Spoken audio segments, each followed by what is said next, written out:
Today, I wanted to do a review of this lens. This is the Sony 55mm f1.8. This is an older lens, but it is one of my favorite lenses in my kit. If you're new here, my name is Mark Bergering. I'm a photographer and filmmaker, and I do gear reviews here on YouTube. So if you wouldn't mind, hit the subscribe button, helps support the channel, and allows me to do more gear reviews like this one.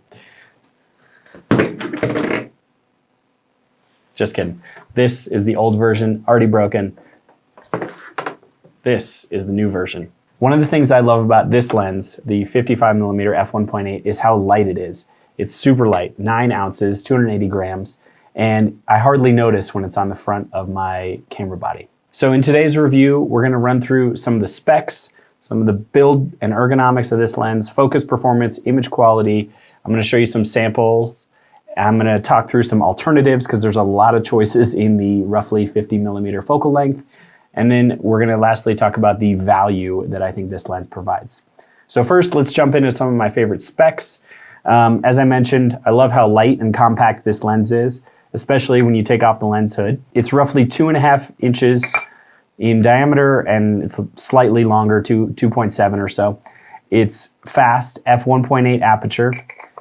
It's really simple, no controls on the outside, so just the focus ring. And then the other thing is, this lens is kind of old. It was released in 2013, so it's been around for a while, but Sony keeps making it. I think the reason they keep making it is because it's popular, because it's so compact, so light, and it's got some great features, which we're gonna talk through. In terms of build and ergonomics, there's really not much to talk about. As I mentioned, super compact, super lightweight, hardly notice it on the front of your camera body, so it balances really well. The manual focus ring, I almost never use it, but if you did want to manually focus it, you could. There's no AF/MF switch, which I kind of miss. Sometimes I like to be able to quickly just flip off the focus if I want a locked off tripod shot of something, usually in terms of video, but you can easily switch it on the camera body, so that's another workaround.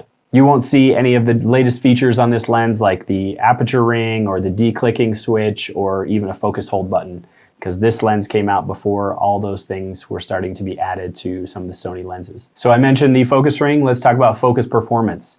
Overall, this lens is quite efficient at focusing. I've never really had any issues getting focus, tracking, locking on. It does great. I think that the modern lenses might be slightly faster, but I've never noticed a difference between this lens and some of my other lenses, which are newer and a little bit higher end, the GM lenses. Next up, let's talk about image quality. This lens is quite sharp, as you would expect. You know, a nifty 50 or a lot of lenses in that 50mm range are gonna be quite sharp relative to people coming from an inexpensive zoom are gonna notice that increase in sharpness. Now, this isn't as sharp as some of the other lenses from Sony, the G Master the 50mm f1.2 or the 50mm f1.4 are gonna be sharper. Those are, you know, released within the past few years, higher price point. They're gonna be a little bit better image quality. But I think that this lens, for what it is quite good. I use it mostly for portrait work at f1.8. If you get your subject relatively close, the background falls off nicely. The bokeh is quite beautiful. There is a little bit of cat eye bokeh in the edges, but it doesn't really bother me. It does create much better bokeh than some of my other lenses, and I still appreciate this lens for what it is. The other thing that I appreciate is that it's f1.8, so you're gonna get great low light performance. It's not as fast as the fastest Sony lenses, but I find f1.8 to be more than adequate for almost any shooting scenario. The difference between f1.8 and f1.4 is relatively small, and for the price, this lens definitely is kinder to your budget. Additionally, with that faster aperture, you know, f1.2 is quite big, quite heavy, whereas this, super compact. So let's take a quick look. I'm gonna run through some sample images on the screen here with the settings they were shot at, and you can have a look for yourself.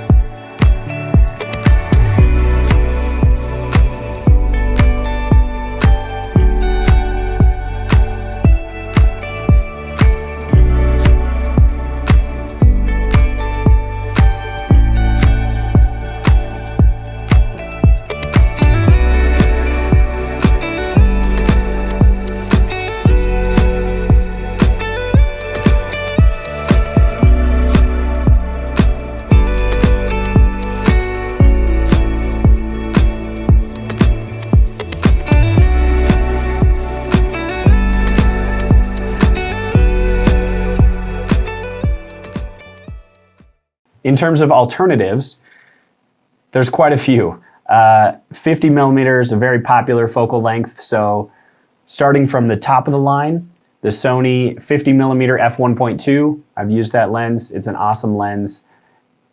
Very expensive. I think it's around $2,000. Coming down from that, staying within the Sony lineup, is the 50mm f1.4 GM lens, slightly slower than the 1.2, $700 cheaper. It's a great lens also, but it's still quite bulky and heavy relative to this lens. So this lens, the 55mm 1.8, comes in around $1,000 new. You can find, because it's such an old lens, released in 2013, there's quite a few used copies available on eBay or other used sources. So that's a great option. I think you can pick one up used for roughly $600, I think, which is a solid price. So stepping down from this in the Sony lineup would be the Sony 50mm f1.8, which is like $250. Very inexpensive lens, relatively, but also quite poor quality. That lens has some issues with sharpness and other things, so I wouldn't recommend that.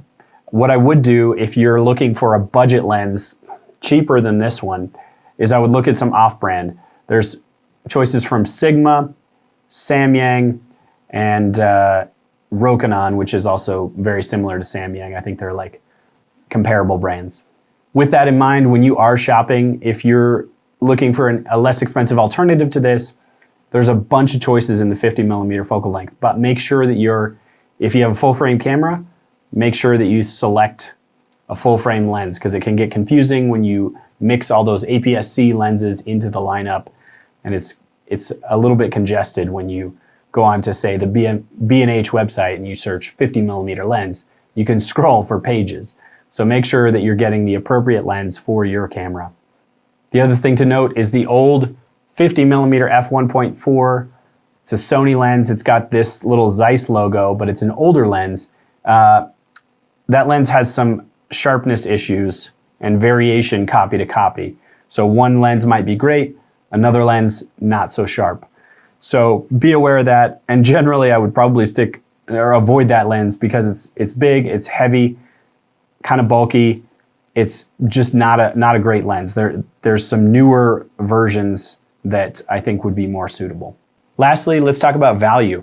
So as I mentioned, roughly $1,000 new, roughly $600 used. For me, this lens is an excellent value. This is my third copy of this lens. I really like it.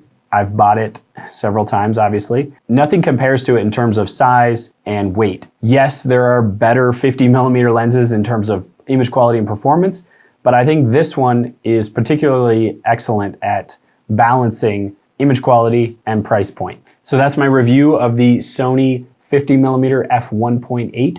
Hope you enjoyed it. If you have any questions, hit me up down in the comments. I try to respond to all comments. So if you have a question, this lens compared to another lens or something else, hit me up. I'd be happy to help. Thanks so much for watching. I appreciate you being here. If you're interested in more gear reviews like this, hit that subscribe button. I'd appreciate it, and see you in the next video. In case you're wondering, this is what a broken lens looks like. Dropped this one, snapped right at the mount. I glued it back. It worked for a while. Then it completely fell apart.